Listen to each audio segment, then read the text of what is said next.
Did you know that when you're on the road with limited data or Wi-Fi, you can still listen to the X-Zone Radio Show with Rob McConnell, The Science of Magic with Gwilda Wiyaka, X-1, Dimension X, Space Patrol, and every minute of the X-Zone Broadcast Network by calling 213-401-0080, courtesy of Audio Now.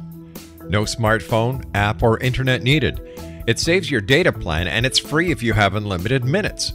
Call 213-401-0080 to listen on any phone, anytime, anywhere. Remember 213-401-0080 for the best of the paranormal, parapsychology, and sci-fi radio programming anywhere, 24/7, 365.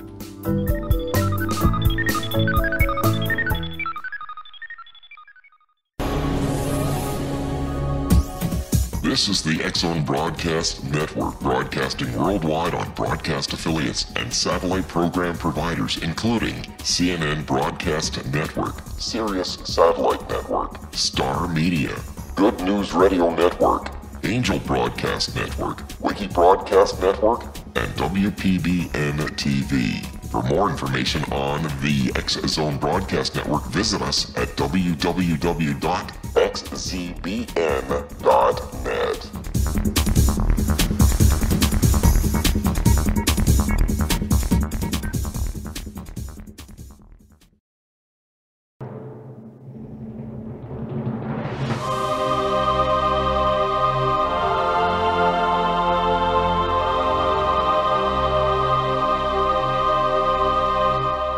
The Science of Magic with Gwilda Wiyaka is largely an opinion talk show. All opinions, comments, or statements of fact expressed by Gwilda Wiyaka's guests are strictly their own and are not to be construed as those of the Science of Magic or endorsed in any manner by Gwilda Wiyaka, Relmar McConnell Media Company, its affiliated networks, stations, or employees.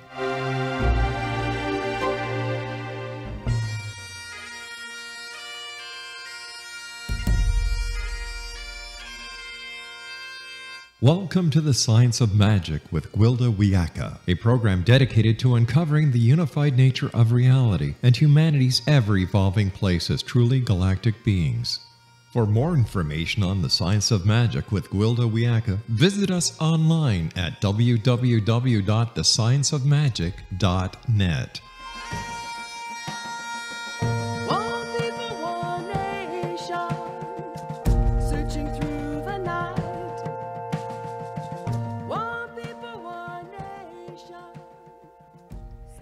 Welcome to the Science of Magic, a place where science and magic come together to transform fact into evolving truth.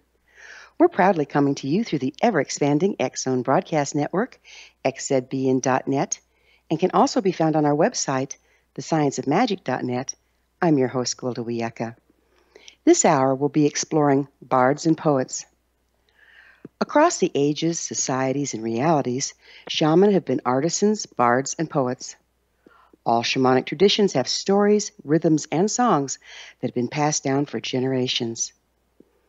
Information from modern-day shamanic journey trance is most often presented in allegorical form, allowing meaning to deepen and transform as our understanding and openness evolves.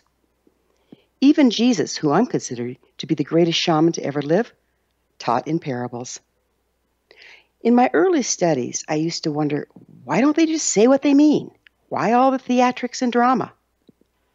Imagine my surprise when years later, I found my teaching style embracing story, song, and allegory in abundance. I discovered there's no way to just say it. Every word and concept is heard in a different way by every individual in the room, often resulting in distortion, falsehood, and misunderstanding. But a story can meet each person no matter the age or level of understanding. It can do this without imposing meaning beyond what can be comprehended or accepted in the moment. A story doesn't impose dubious facts and concepts, but rather lures the listener into deeper understanding by transcending the mind and engaging the imagination. We can only understand information according to the frequency we carry. When we live in an artificial world of chaos, noise, and hype, our frequency is dictated by the environment. If, however, we expose ourselves to sacred stories, music, and song composed and performed from the heart, our frequency rises, understanding deepens, and we evolve. I'm a teacher of the shamanic arts. Every one of my classes is a ceremony which includes rhythm, song, and story. All of the students participate in drumming and singing as we open and close each class. This practice creates a sacred space, which is a high-frequency environment. When cloistered in sacred space, our frequency rises, and with it, our level of understanding, allowing much deeper sharing and absorption of esoteric information. If you're hearing my voice right now, you are in sacred space, as I use the same principles when creating every episode of The Science of Magic. With the agreement and enfoldment of my producer and generous participation of my guest, sacred space is created and held for our listeners. From this sanctuary, we can share deeply and profoundly, heart to heart. These tools are available to anyone if we but take the time to learn and embrace them. I would invite you to take a deep breath and turn inward. Listen with your heart. How do you feel? Can you relax into the moment? Can you really hear me? From out of this moment, you have the way to become more, do more, love more. It's all within you. Out of this moment, you have the opportunity to choose your next thoughts and actions, empowered by your own bard's heart and poetic soul. You have the means to not only transform your life, but the world around you. Our guest this hour is Jeff Stockton, a shamanic teacher in the Celtic tradition. His studies and training in shamanism began on the strings of a Celtic harp. Working with the wisdom of story and song, Jeff endeavors to nourish the spirit in all manner of realms. He's worked in professional developmental environments, conferences, and retreat settings, seamlessly blending the wisdom of the past with the realities of the present. Having trained extensively in Celtic and core shamanism, he teaches workshops in shamanism and has been invited to present at national and international shamanic conferences. Jeff has ongoing shamanic series of workshops. After this commercial break, I'll introduce Jeff, and together we'll enter the magical Celtic land of shamanism, story, and song. So don't go away. You're listening to The Science of Magic. Prior innovative episodes can always be found on our website, thescienceofmagic.net. The Science of Magic is produced by Relmar McConnell Media Company, Hamilton, Ontario, Canada.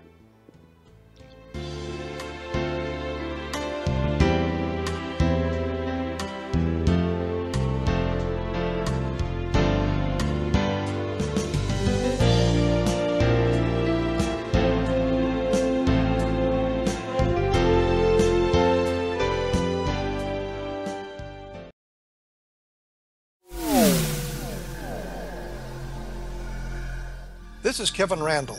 For nearly 30 years, I have been investigating the case of the Roswell UFO. I have interviewed hundreds of people and stood on the crash site. Now in Roswell in the 21st century, I have reviewed dozens of hours of audio and videotaped interviews, examined hundreds of files that relate to the crash, and have returned to Roswell in an attempt to put all that information into the proper perspective. For the first time in Roswell in the 21st century, I have made a dispassionate reevaluation of all that material and provide a new look at what happened. This is a book that clears away all the clutter that has hidden the truth for so long, strips away the various lies that surround the case, exposes the Air Force attempts at cover-up, and found a core of solid information that tells us all where the case stands today. Roswell in the 21st century will be available in just a few weeks. For more information, please visit my website at www.kevinrandall.blogspot.com.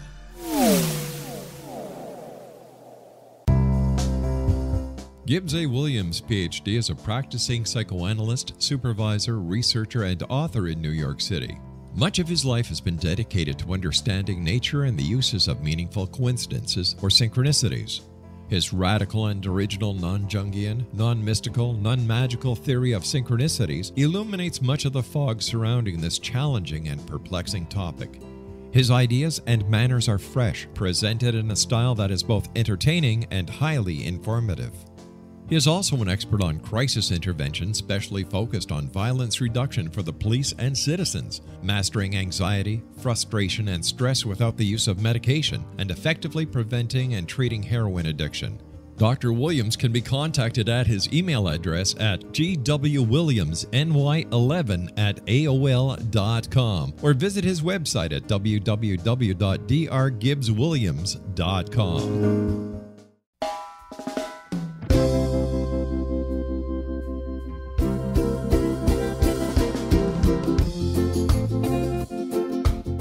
This is Johanna Carroll, host of Dialogue with Divinity on the X-Zone Broadcast Network. While walking along Kaanapali Beach in Maui this past year, I kept discovering all these shells and coral in the shape of hearts. My dialogue with Divinity was very simple.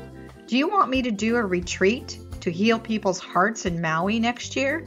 And of course, the answer was yes. As a master spiritual teacher, I am offering you a neat retreat called Rise, May 8th through the 12th, 2017, and the chance of a lifetime to rest at a 5-star resort for 5 days and experience a spiritual renewal of your heart and soul.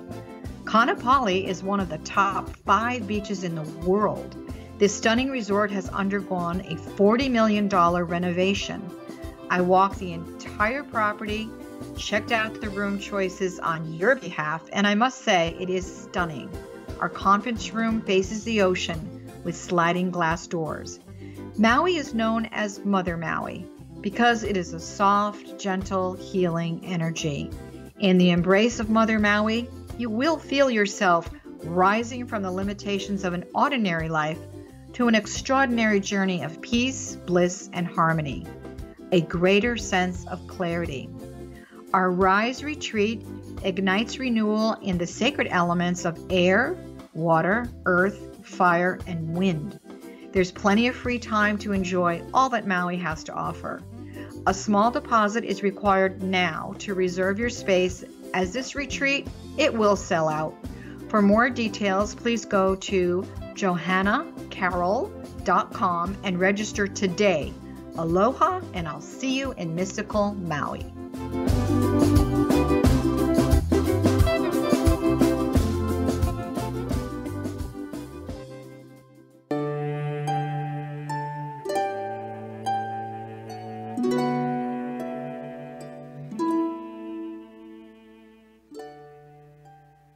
Welcome back. This is the Science of Magic, dedicated to unification and evolution of consciousness. I'm your host, Gwilda Wiyaka. Our guest this hour is Celtic shamanic teacher, Celtic harpist and singer and storyteller, Jeff Stockton. Jeff weaves magic as a Celtic harpist and singer and storyteller, and has performed nationally and internationally. An award-winning recording artist, he's released 4 recordings of his work in song and story: Sacred Ground, Beneath the Boughs, Wisdom of the Woods, and Between Two Lights. Jeff's website is jeffstockton.ca. Jeff, thank you so much for joining us on the Science of Magic. Well, Gwilda, what a gift to be joining you today. Thank you so much for having me. Yes, that was your music introducing. Which album is that one off of? That one is from Between Two Lights. It's a beautiful song that was one that came in the winter months, a song to Ankailiak, the old woman of winter. Nice.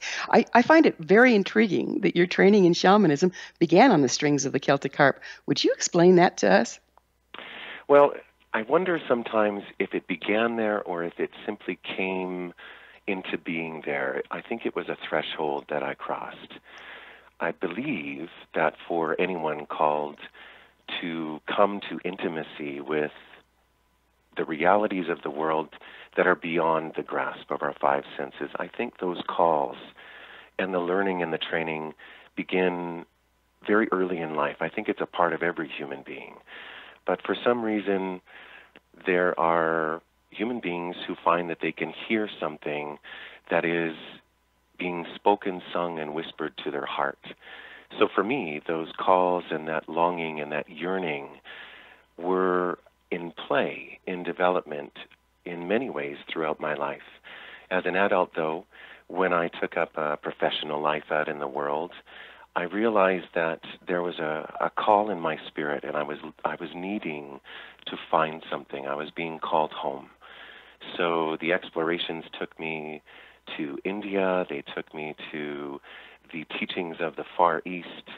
And after traveling very, very far off in the world, coming home, I encountered the word bard. And I had always thought that just meant Shakespeare. And when I looked it up in the dictionary, I was staggered to discover what it truly meant. And it was like a beacon fire was lit. And so from there was just a certainty, although it didn't make sense rationally really, that I needed to have the strings of a Celtic harp under my fingers, and that the way forward would come through the melodies that came. So as the harp arrived, I had no musical training, no musical background. I was about 29 years old, and it was astonishing to me to discover all of the ancestral legacies, all of the threads in different cultures around the world where the power, the magic, the symphony, the spectacular revelations that come through song and story are a big part of the legacy of simply being a human being. And so it was those early explorations that opened the door. And when I discovered the Celtic threads linked to the harp, the bardic traditions, I knew that I had come home, and that simply, it set the true north for the years to follow. That's amazing. You know, it's like I can really tell, well, with myself and others. I'm a drum builder, and I, of course, play drums shamanically and work with it and do healing with the drum and all that stuff. I always wanted to learn to play a musical instrument, but was never allowed to do so. But when I'm around someone that's playing guitar or harp or piano, and the music's flowing from their heart just spontaneously, it changes the entire environment. And that's so different than someone just reading sheet music and doing it. Or they can be reading sheet music and doing it if it goes through the heart. Can you speak of music from the heart? I love the way that in the threads of story that come from the Celtic lands, there's a very short, very beautiful story that speaks of how music came into the world. And it was the Dagda, and his wife was giving birth, and there was nothing he could do. She was well tended, and he was caught up in anxiety. He was just so worried for her. And so he looks around, and he sees the wood of an apple tree. He sees the strings of horsehair, and out of nowhere, he gets the inspiration to put them together. And so he creates the first harp. And when he sits to the strings, his only longing is to simply bring a little bit of joy to his wife, who is struggling with this physical experience. And so he sets his fingers to the strings, and suddenly, for the first time in the world, the sound of joy comes into the world, and it's called Gaintred. It's the joy strain of music. And so he plays, and suddenly his wife gives birth, and there's elation and celebration, but oh no, she's not finished yet. She's going to have a second baby at the same time. This is grand news. But now he is truly, he's grieving for the pain that she's going through. And so he again sets his fingers to the string, and he plays his heart out. He plays his sorrow, his lament. And this is the first time the music of sorrow and loss and grief come into the world. And this is the gold thread, the sorrow strand. So he plays, and it brings release, and a second child is born. Now, of course, they're all relieved. He's mopping his brow, but what do you know? She is having triplets. And so as she is getting ready to bring the third child into the world, he can see how exhausted she is. So for a third time, he sets his fingers to the strings, and he plays a sound that brings sweet rest, a rest of the heart, a rest of the soul into the world. And this is called the swan thread, the restful strain. And in this way, he brings this peace to his wife. The third child is born. But more than this, he's brought music to the world. Whenever I hear someone playing from that soulful place, they bring these experiences into the physical world, and we're able to feel joy that perhaps we were unaware of a moment before. We are able to feel the sorrow, the rest, the things that we need the word that they used was these were endowed by music. They were actually conferred upon people. So it wasn't something that you could sink into in the background. It became something that enveloped you. And so I really understand that place you're speaking of being able to tell when someone is in that place and something is flowing through them that goes beyond sight reading and muscle memory. Got it. So music and rhythm is used to enter the shamanic journey trance, just cross cultures. Can you explain how that works? Well, sound and sonic rhythm, they bring the way that the brain works back to its primal place. And human beings were meant to operate from that primal place, the place of root, the place of bone, the place of certainty, the place of fire. We are elemental beings. And so I've read many brilliant explanations of how it happens with brain waves and how it brings us down below what the logical, rational mind is sorting through in all its complexity. What I love about all of these different explanations is that it simply allows us to come back to that primal place of strength that all of us have. It's like a hearth fire that's burning in our core all the time. And so whether that is the sonic driving of the drum beat, whether that is what happens to us when we get up and dance, whether it is what happens when we make sound on the voice, it can be simply a repetitive physical movement or the sound of the waves on the shore. These things bring us to that powerful, potent, in-between place. And everything that matters comes from and returns to that in-between place. So it's a very, very strong, it's a grounded place of strength and possibility. You know, that's so Celtic, isn't it? That betwixt and between. A lot of your practice, your shamanic practices, are very linear and, compartmentalized. This is upper world, this is lower world, this is middle world. And I understand that to go and, once you're starting to get into the practices, that's a good way to start because that's where we're coming from. But what I love about the Celtic tradition is it is so seamless, and it does use the betwixt and between the shore and the ocean, between the horizon and the land, to enter into that state. Mm-hmm.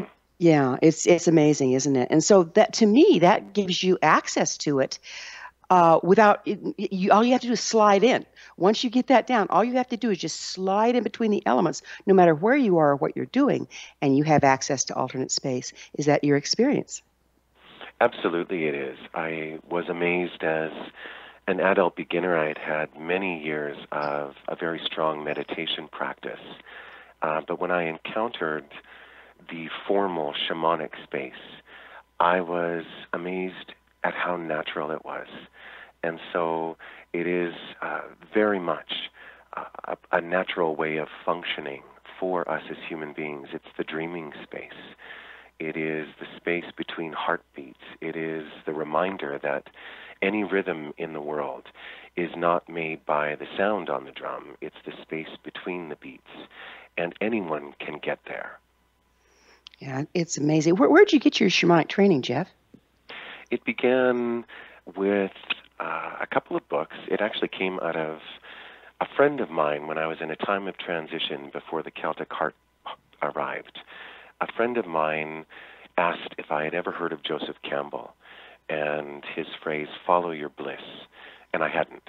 And so I began to look into his writings, and he was the first formal encounter. I always thought a shaman, because I had no exposure to it, was something that was simply a property of a certain culture in North America, so it didn't speak to me because I was not of that culture.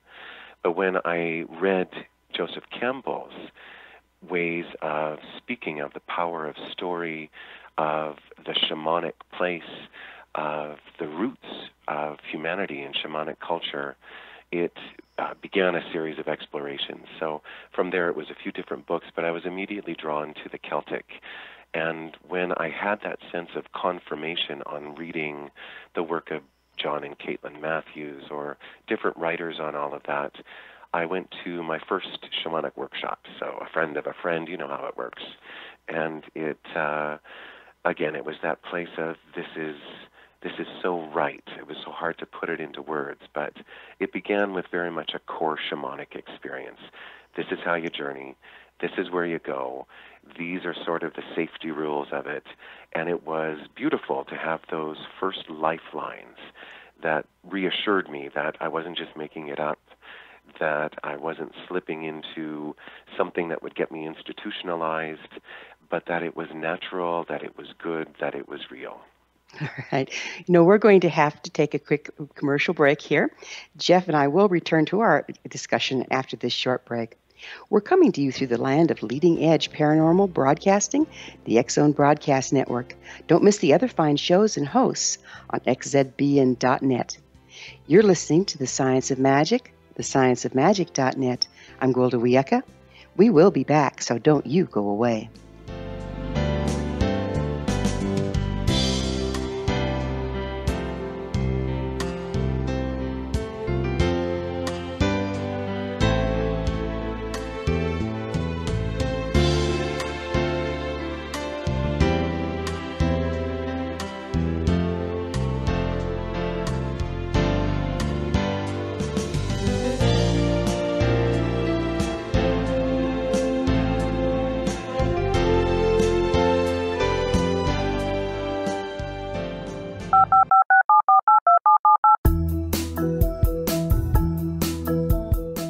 Did you know that when you're on the road with limited data or Wi-Fi, you can still listen to the X-Zone Radio Show with Rob McConnell, The Science of Magic with Gwilda Wiyaka, X-1, Dimension X, Space Patrol, and every minute of the X-Zone Broadcast Network by calling 213-401-0080, courtesy of Audio Now. No smartphone, app, or internet needed. It saves your data plan and it's free if you have unlimited minutes. Call 213-401-0080 to listen on any phone, anytime, anywhere. Remember 213-401-0080 for the best of the paranormal, parapsychology, and sci-fi radio programming anywhere, 24/7, 365.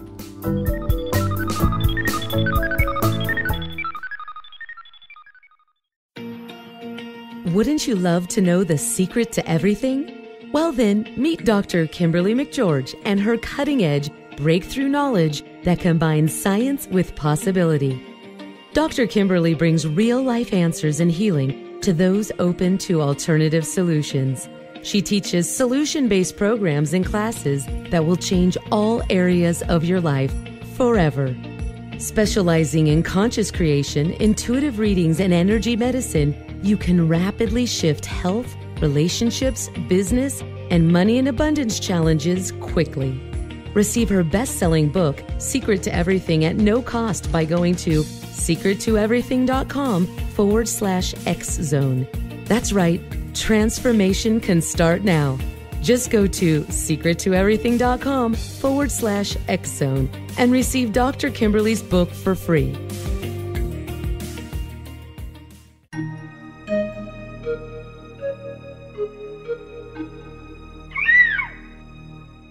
While science pursues fact, magic accesses the quantum level, bridging random facts to form truth.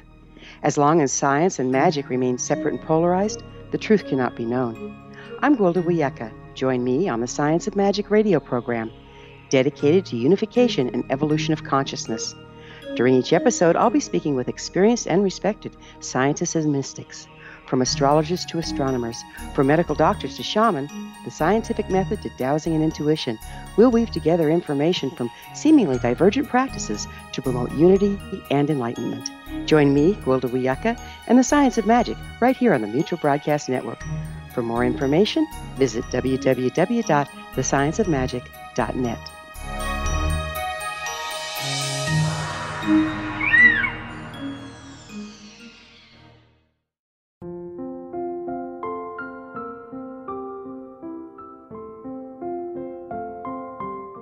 I am Dr. Carl O'Helvey, founder, president of a new cancer foundation focusing on evidence-based physical, mental, and spiritual interventions, including natural cancer cures, prayer, meditation, affirmations, nutrition, and other related holistic cancer prevention and cure modalities. These are used in cancer education, research, and financing care. I ask for your help to continue this important work by donating at www.holisticcancerfoundation.com.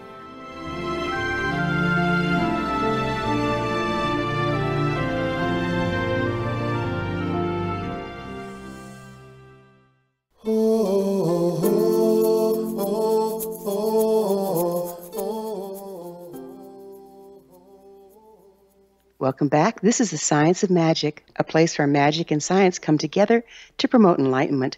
I'm your host, Gwilda Wiyaka. Our guest this hour is Celtic shamanic teacher, Celtic harpist and singer and storyteller, Jeff Stockton. Jeff, we were just talking about how you were inspired by Joseph Campbell. Wasn't he a mythologist? He was a mythologist, a storyteller. He was a professor of human development experience, but really looking at the idea that stories and storytelling and narrative were at their very heart shared in so many ways. The root, the seed of them, the familiar stories were told by so many cultures in their earliest expressions on the planet. Okay, but he wasn't a shaman? No, he wasn't. Oh, okay. So where'd you get your Celtic training, dear? The Celtic training came primarily from the spirits. In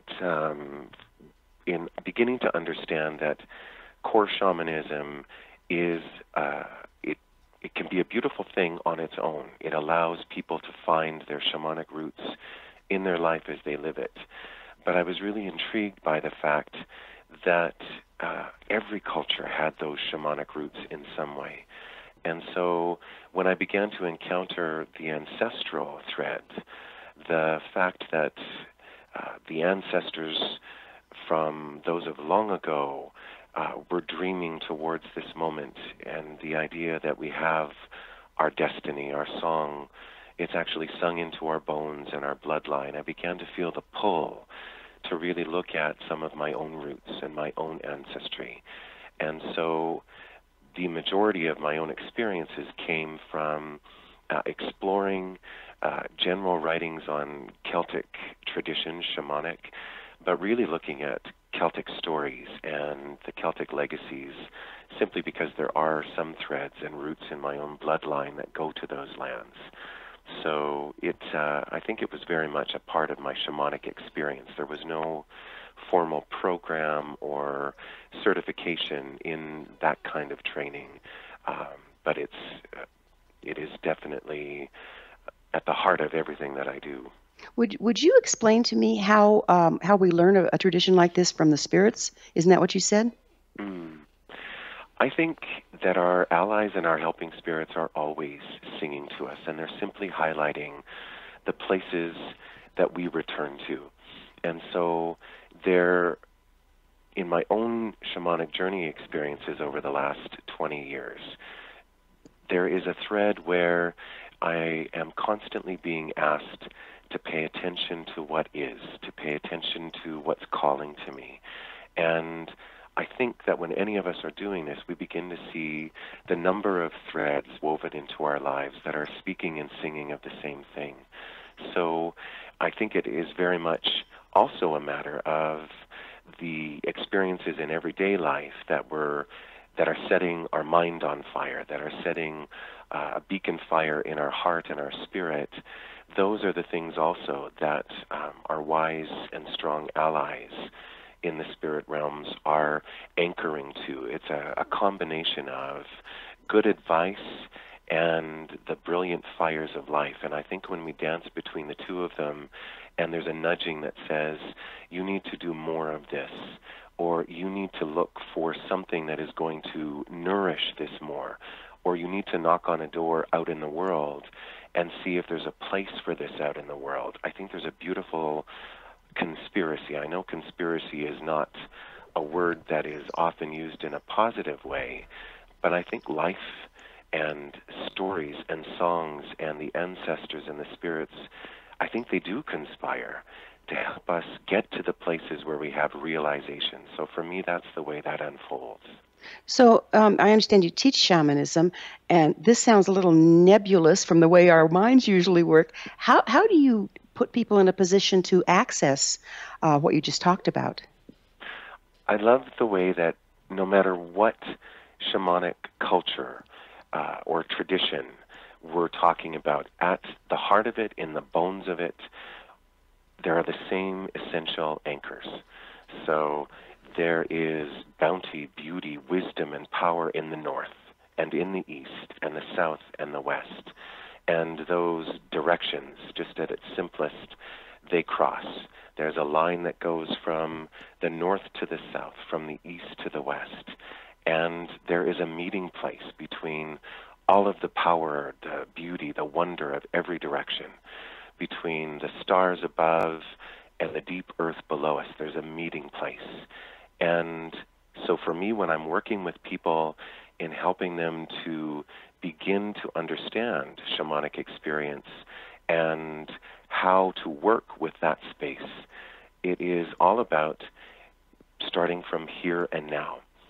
And in so many ceremonies, in so many gatherings, one of the first things that people do is step into and invite people to recognize, remember, and stand strong in this circle that we are in together. And that circle has at its center where we are, where our hearts are beating. And from there we look out and greet the north and the south and the stars above and the deep earth below. And it's in this place, in the heart of the circle, that all of us gather. And from there, I think even the simple power of the circle is an essential part of beginning to explore what shamanism really means. And so coming into the moment and finding the center of your world in the moment is the springboard that you're talking about here? Yes. I got it. Jeff, you said your music is award-winning, yes? It was a storytelling recording. Oh, okay. I'm sorry. Yeah, that's which okay. Which award did you get for that? It was one of the World Storytelling Awards. So it's an annual thing that is based in the States, and every year they select a certain number of recordings and books that highlight the strengths of storytelling from artists internationally. Got it. Very nice. Nice coup there, boy. Yeah. Yeah. So if music can be used to raise our frequency and create attunement, can it also be used to lower frequency and create dissonance? Absolutely it can. When we think about the places that music invites us, just in turning on the radio, there are certain pieces of music that we gravitate to when we need to unwind, when we want to have a wild party, when we are angry, disheartened, and dispirited. I think it's always affecting us and in dialogue with the parts of our heart and soul that are in motion. Got it. How do you think music can set sacred space? I think that what music does when it is working from that sacred place is it reminds us that sacred space is very much simply a matter of mindset. It is, in reality, a fact that we're always in sacred space. To be sacred comes from the roots of the word whole, and it is simply a place of wholeness. So if I can remember this, and we as human beings are so forgetful and get so distracted by so many things, but I am sacred. This place is sacred. What I do, what I think, what I say, it is a sacred act, and it has repercussions. I think that sound brings us into that place, whether it's a monotone or a melody, whether it's a grunt or a profound word. Sound reminds us that this moment is the place, the only place. It is a sacred place. Got it. So the music brings you present, and present is sacred. Is that what you're saying? It is. Yeah, yeah. One thing that I've noticed I'm a songwriter, is that some of my words by my songs end up being precognizant or prophetic. Often it's not till years later I realize, oh, that's what the song was about. Have you experienced that? And if so, how does that work? Why? For me, when I work with song and the melodies come, the first thing that happens for me is that there's a recognition that I need to sing that song. That song is what I need right now, that melody line. And I've learned not to work too hard at turning it into a song. So for me, it's actually simply the melody line, and those are gifts from the spirits, from the ancestors, from the trees, from the stones, from the waters. And so those bring me to the place that I need to be. And when they come together for me, sometimes songs take years to complete themselves, where there's a melody line that I have traveled with and worked with, and then all of a sudden the words fall into it, and it has direction that it's called to out into the world. So I do understand that place of not realizing until years later what it all meant. But I think for me, every song is a spirit. Every story is alive. And so those things, those songs, those stories, as beings of expressiveness, they come into clarity and into their moment in their own time, in their own way. And a lot of times when it finally gets polished up for a recording or a performance, it's almost a cleaning up and a getting gussied up to walk out the door. I think they travel with us until they're ready to be launched into the world. There's something that I've wrestled with as a recording artist myself, and that's blending the channeled work with the oral tradition in modern-day recording practices. Could you speak to this? We have just a couple minutes more. There's something so raw about sound when we make it, when the rhythm hits us, and to take that raw, vital energy and then to have it become a sound loop that is going to go out into the world, I think that's a perilous process, because we hear so much music, our ears are attuned to every perceived flaw, every pitch waver, every rhythm that is out of step when we hear it in a repeated loop. So for me, it's always that process and that struggle of not trying to tidy it up too much, not trying to make it into something that's perfect, because our rational mind defines perfect very differently than our hearts do.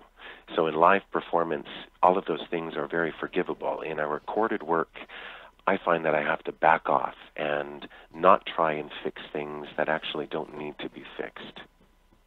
The point here for me, and we'll probably have to pick up with this on the other side of the break, but the point here for me is when we're performing live, when we're performing shamanically for our people in the moment, doing healing work, doing journey work, our voice can be aligned with everything that's going on in the moment, where the stars are, where the planets are, what's going on with the earth, what season it is. But if it's recorded, all of a sudden that's frozen.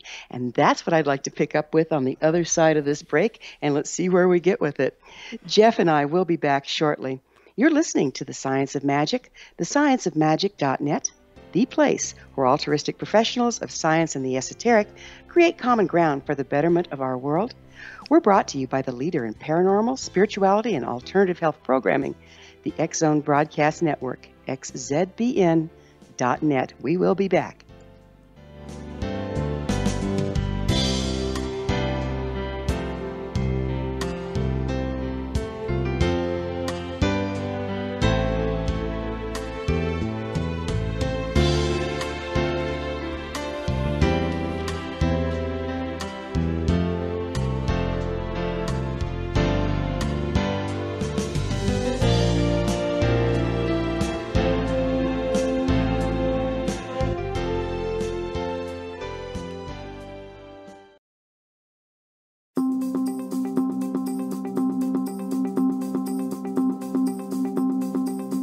As host of Dialogue with Divinity, I am thrilled to join the X Zone Broadcast Network and their growing number of affiliates.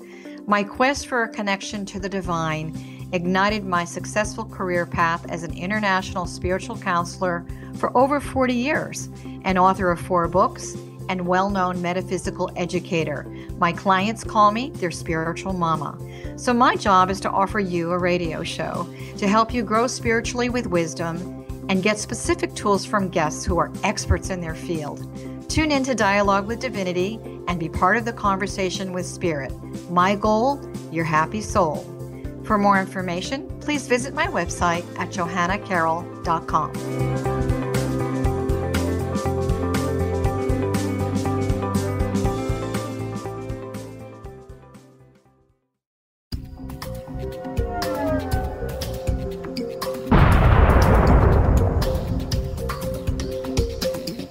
Coming soon to the X-Zone Broadcast Network is A Different Perspective with me, Kevin Randall, as your host. We'll be taking a close look at what is happening in the world of UFOs today with side trips into the paranormal. Guests will range from those who are household names to those who have a different perspective on a variety of topics. No topic will be taboo, but there will be tough questions asked as we all search for the truth about UFOs, the paranormal, and those things that excite us. Sometimes we'll agree with a guest and sometimes we won't, but we'll try to keep the program topical. For those of you who would like to read, be sure to visit www.kevinrandall.blogspot.com and remember to listen to the other fine programs on the X-Zone Broadcast Network at www.xzbn.net.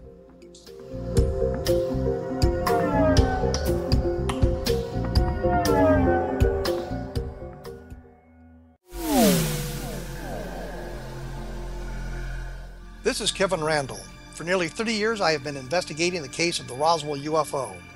I have interviewed hundreds of people and stood on the crash site. Now in Roswell in the 21st century, I have reviewed dozens of hours of audio and videotaped interviews, examined hundreds of files that relate to the crash, and have returned to Roswell in an attempt to put all that information into the proper perspective. For the first time in Roswell in the 21st century, I have made a dispassionate reevaluation of all that material and provide a new look at what happened. This is a book that clears away all the clutter that has hidden the truth for so long, strips away the various lies that surround the case, exposes the Air Force attempts at cover-up, and found a core of solid information that tells us all where the case stands today. Roswell in the 21st century will be available in just a few weeks. For more information, please visit my website at www.kevinrandall.blogspot.com.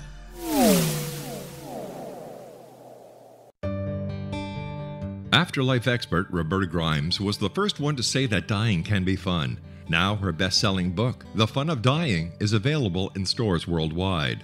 So if you wonder whether death ends life, how it feels to die, or what heaven might be like, The Fun of Dying was written for you. And if you have always been afraid of death, or if you worry that your life has no meaning, let The Fun of Dying ease your fears and bring new meaning to your life.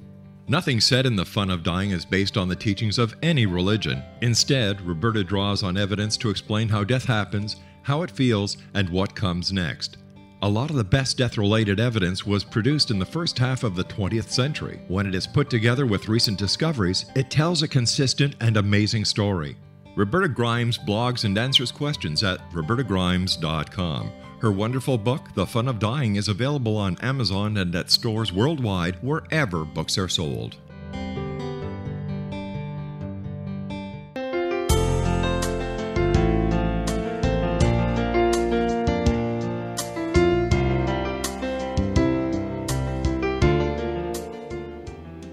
Welcome back. This is the Science of Magic, bringing together gifted people of service to the world. I'm your host, Gwilda Wiyaka. Our guest this hour is Celtic shamanic teacher, Celtic harpist, singer, and storyteller Jeff Stockton. Jeff, we were just talking about the modern-day dilemma of honoring the oral tradition for all the reasons that we might speak of, oral being in the moment and attuned with what's going on right now in the center of that circle, and being able to record and put it out in the world. What else do you have to say about that? Well, we were thinking about you had brought up the idea of the context.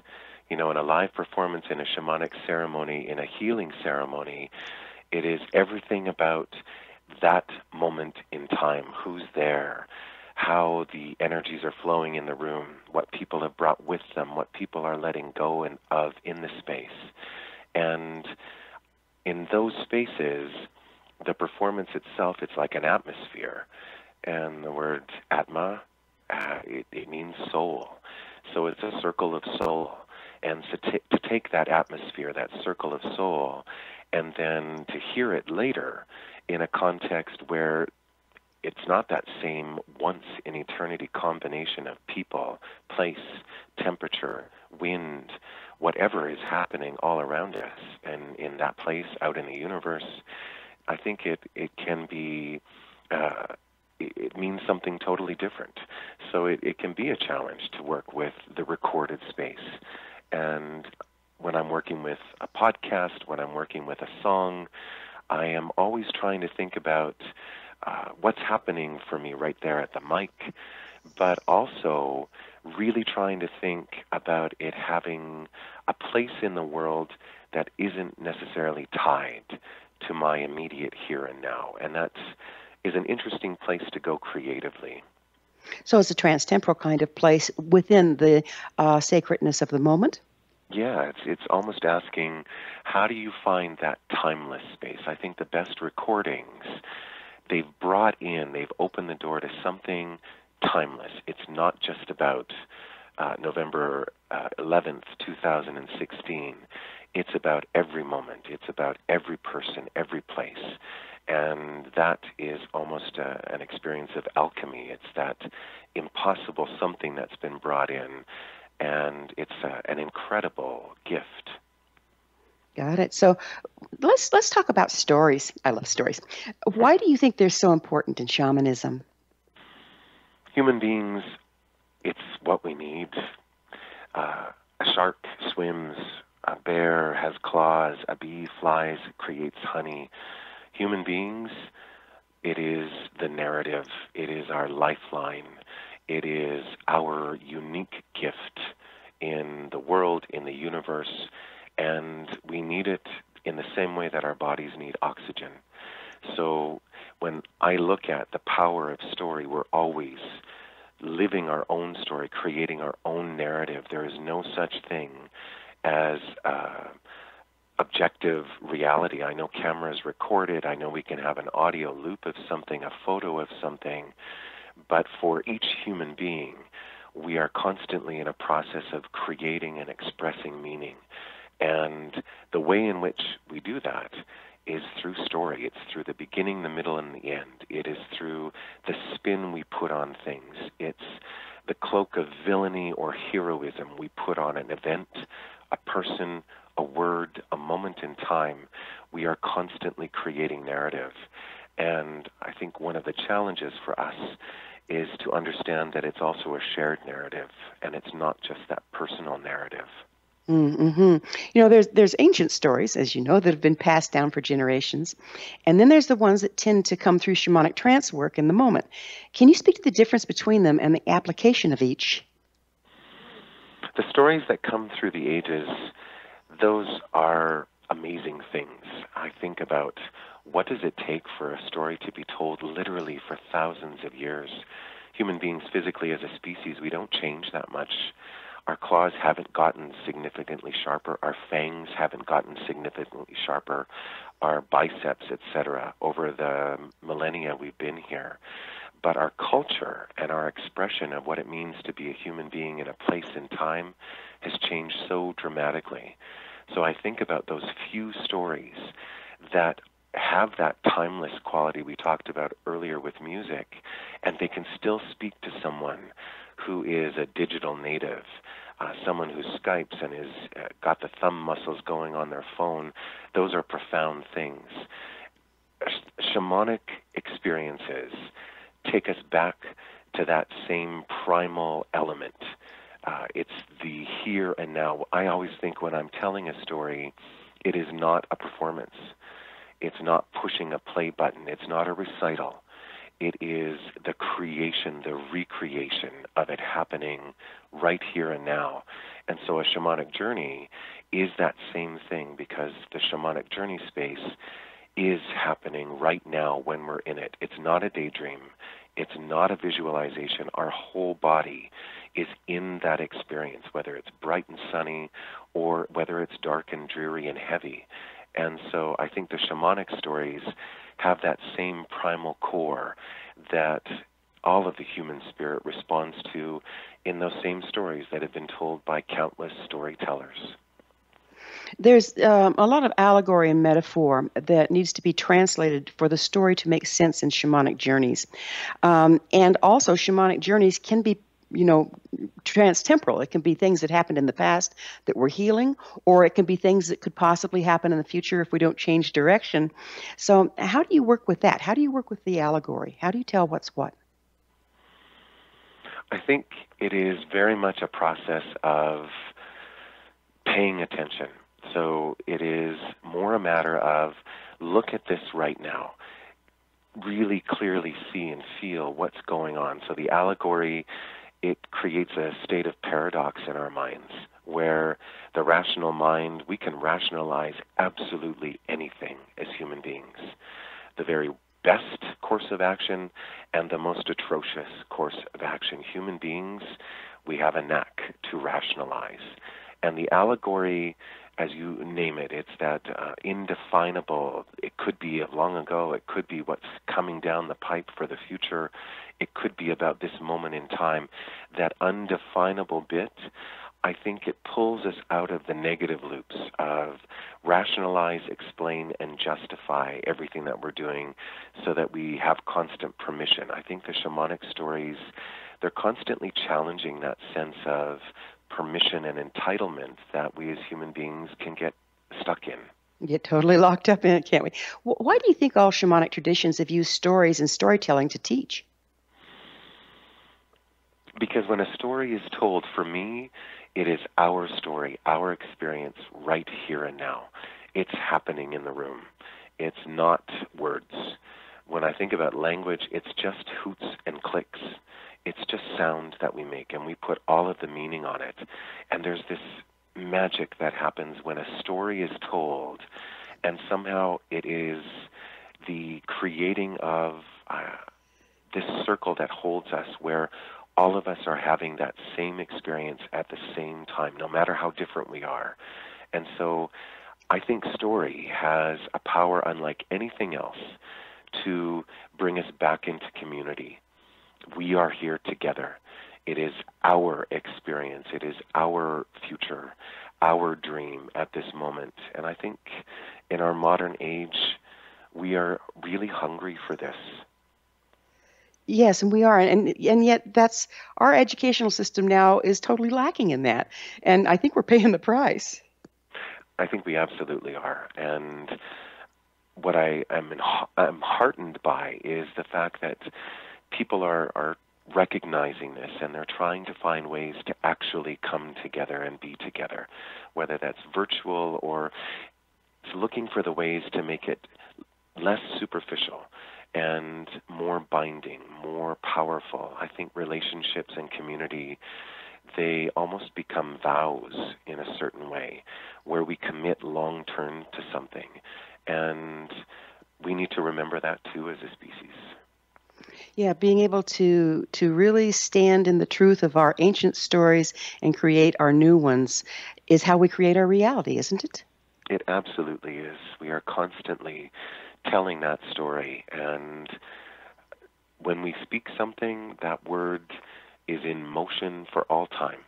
It is constantly in motion through the world. When we reach out to another, it's a physical act, and it has echoes that last for a long time. It's not just for this one moment in time that's forgotten. So it ups the ante a little bit, and it asks us to wake up just a smidge. Yes, my original teacher was a Lakota elder, and he said that every word you utter goes to the seventh generation and beyond, and therefore you must be very mindful of what you say, when you say it, how you say it, and don't overuse it. I thought those were good words to live by. Huh? Very good. Yeah. Jeff, we're just about out of time. I want to thank you so much for being on The Science of Magic and for the good work you're doing out there. And your website is? www.jeffstockton.ca. Then that's in Canada, yes? Yes. All right, perfect. Thanks again for being on The Science of Magic. Thank you, Gwilda. It was a true gift. Mm. Our guest this hour has been Celtic shamanic teacher, Celtic harpist, singer, and storyteller, Jeff Stockton. Jeff's website, jeffstockton.ca. This has been The Science of Magic. Remember, you can always listen to past thought-provoking episodes on our website, thescienceofmagic.net. Don't forget to join us on the next episode of The Science of Magic. Until next time, dear ones, may you be blessed with knowledge, comforted with love, and enrich your life with story and song.